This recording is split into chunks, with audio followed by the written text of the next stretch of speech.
Hardy Weinberg principal, जो कि है जेनेटिक पॉपुलेशन से रिलेटेड, जिसमें इन्होंने बताया किसी भी फिक्स पॉपुलेशन में जो जीनोम है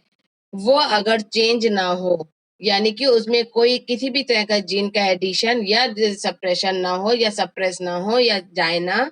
तो वह पॉपुलेशन में किसी भी तरह का इवोल्यूशन नहीं हो सकता है। जैसे एक सेल या एक रूम है जिसमें लोग रह रहे हैं, या एक जेल है जिसमें लोग रह रहे हैं, अगर उसके अंदर ना कोई आ सकता है ना कोई उससे बाहर जा सकता है, तो उस पर्टिकुलर एरिया में अगर जितना भी जो भी करेक्टर्स होंगे उसमें किसी भी तरह का उनके जीन्स में कोई चेंज नहीं होगा, तो वहां पे कोई इवोल्यूशन नहीं हो सकता है। तो ये इस तरह से ये इन्होंने पॉपुलेशन को बताया, ये हार्डी एंड वेनबर्ग ने, कि अगर डीएनए यानी कि उनके जीन या एलील में कोई चेंज ना हो तो वहां पे कोई भी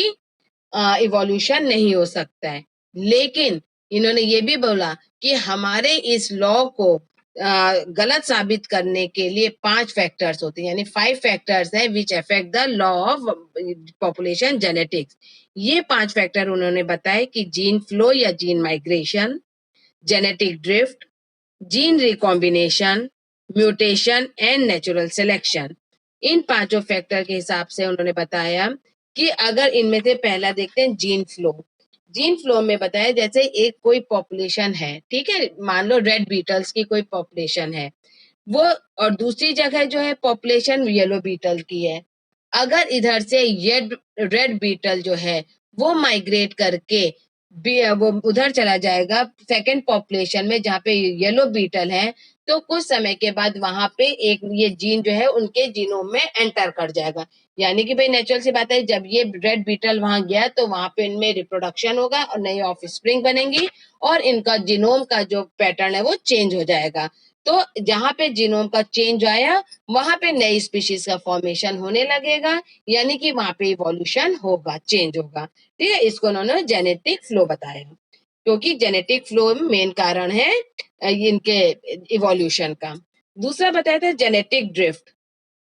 जेनेटिक ड्रिफ्ट में बताया कि लगातार मान लो एक पॉपुलेशन है, उसमें से एक जो इंडिविजुअल है या कुछ इंडिविजुअल मूव करके दूसरी जगह चले गए, जहां पे हम मान ले रहे हैं कोई भी पॉपुलेशन नहीं थी किसी भी तरह की, वहां पे जब ये पहुंचते हैं और वहां पे ये लगातार ग्रो करते हैं और धीरे धीरे एक नई स्पीशीज ग्रो कर जाती है, क्योंकि जो स्पीशीज ग्रो करेगी वो वहां के एनवायरमेंट के अकॉर्डिंग ग्रो करेगी। इस तरह जो न्यू स्पीशीज बनी उसमें जो पुराने स्पीशीज के कैरेक्टर थे वो धीरे धीरे कम हो गए, फेड हो गए। तो इसको उन्होंने बताया ये फाउंडर इफेक्ट कहलाता है, कि न्यू स्पीशीज जब ग्रो करती है तो प्रीवियस स्पीशीज के कैरेक्टर जो है वो फेड हो जाते हैं, ये फाउंडर स्पीशीज इफेक्ट कहलाता है। और लगातार जब जेनेटिक फ्लो होता रहता है या एक्यूमुलेशन ऑफ जीन्स होता रहता है तो इसको हम जेनेटिक ड्रिफ्ट कहते हैं।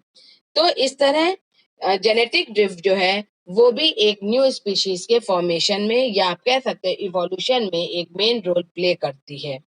फिर आया जीन रिकॉम्बिनेशन। जैसा कि हम लोगों को पता है कि क्रोमोसोम्स में लिंकेज ग्रुप होते हैं और जिनमें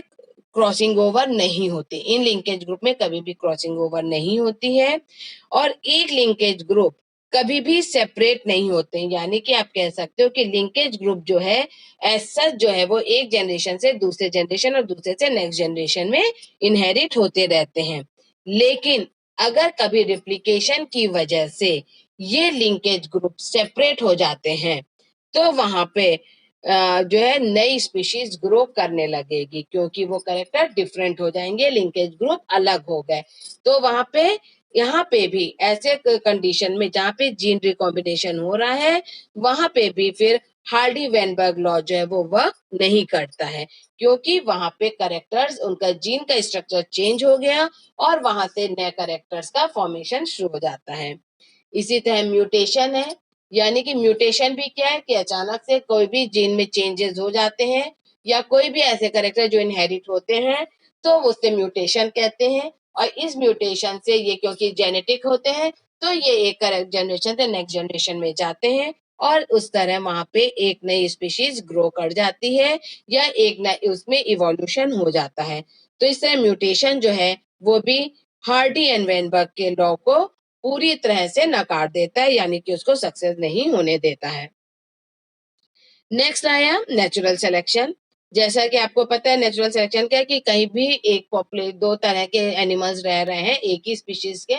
दो है, उनमें कुछ डिफरेंट करेक्टर्स के हैं, तो ए और बी दो ग्रुप है। ए जो है वो वहाँ के क्लाइमेट के अकॉर्डिंग है, बी जो है वो थोड़ा सा डिफरेंट है, तो वहाँ पे एनवायरमेंट के फेवर में होती है, तो नेचर उसको सेलेक्ट कर लेता है और दूसरी स्पीशीज धीरे धीरे डिसअपियर हो जाती है। तो वहां पे भी एक जीन जो होते हैं वो धीरे धीरे खत्म हो जाते हैं और दूसरे जीन जो है वो ग्रो करते हैं, और अगर उनमें कुछ चेंजेस आ जाते हैं प्रीवियस में, तो वो एक नई स्पीशीज ग्रो करके एक नेचर के फेवर वाली स्पीशीज ग्रो कर जाती है। तो इन शॉर्ट आप ये कह सकते हो कि हार्डी एंड वेनबर्ग ने कहा था कि डीएनए में कोई चेंज नहीं होना चाहिए अगर हमें एक फिक्स पॉपुलेशन चाहिए है तो, या एक फिक्स कैरेक्टर चाहिए तो, ठीक है। और अगर जीन डीएनए में चेंज होता है मींस उसमें जीन में चेंज हो रहा है, जीन में चेंज होने का मतलब उसके एलील्स चेंज हो रहे हैं, तो ये एलील्स का चेंज होना ही नए फिनोटाइप को अपियर करता है, और इस तरह ये 5 फैक्टर जो हैं वो इवोल्यूशन में हेल्प करते हैं, और ये पांचों जो हैं वो हार्डी वेनबर्ग लॉ को पूरी तरह से क्या कह सकते हैं आपकी वर्क नहीं करने देते हैं, ठीक है। अब इसके लिए हार्डी एंड वेनबर्ग ने कहा कि जब अगर हम हाइब्रिड बन जाते हैं, अगर कोई दूसरे जीन आ जाते हैं, तो उन्होंने एक इक्वेशन दी, पी क्यू मतलब पी स्क्वायर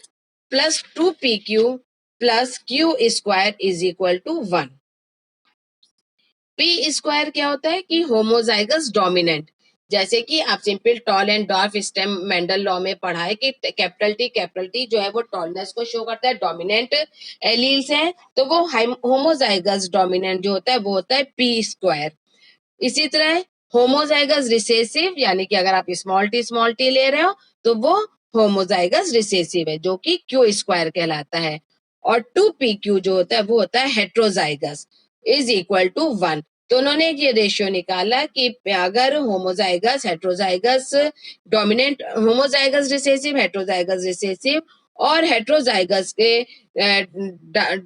को डबल करके अगर एक इक्वेशन निकाले ऐड करते हैं तो उसका हमेशा रेशियो 1 आता है। तो यही मेन था जेनेटिक इक्विलिब्रियम, यानी कि ना कोई जीन एंटर होता है ना कोई जीन बाहर जाता है, या फिर जितने जीन आते हैं उतने ही जीन बाहर चले जाते हैं, तो वो एक बैलेंस इक्वेशन जो होती है वो बैलेंस होती है, जिसको कि जेनेटिक इक्विलिब्रियम कहते हैं, जिसकी इक्वेशन उन्होंने बताई है P square plus 2pq plus Q square is equal to 1। ये है हार्डी वेनबर्ग